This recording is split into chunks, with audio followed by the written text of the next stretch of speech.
ফাঁসির রায়ের পর এবার দুর্নীতির দায়ে 21 বছরের কারাদণ্ড দেওয়া হলো সাবেক প্রধানমন্ত্রী শেখ হাসিনা। পূর্বাচলে প্লট জালিয়াতির 3 মামলায় সাবেক তোমার সামনের ঘরের মাইক ডিস্টার্ব করে না, আমার টেলিভিশনের সাউন্ড ডিস্টার্ব করে না।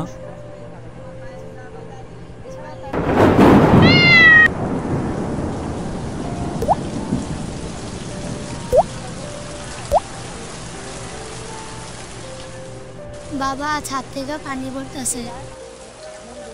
চুপ।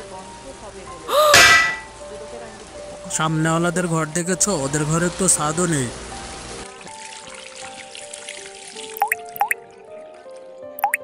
না, ও যেখানে দরকার সেখানে চলে গেল, আর যেখানে দরকার নাই সেখানে পড়তেছে। সামনের ঘরে তো পানি থাকে না ঠিকভাবে, তারা প্লেটে ভাত খায় কিভাবে? ঠিক আছে, আমরাও এখন থেকে আধা প্লেটেই খাবার খাবো। তোমাদের তো কমপ্লেনই শেষ হয় না। নিজের ঘরের সমস্যা বললে যদি অন্যের ঘরকে দেখানো হয়, তাহলে নিজের ঘরের পরিস্থিতি অন্যের ঘরের মতো হতে কত সময় লাগবে এটাই দেখার বিষয়।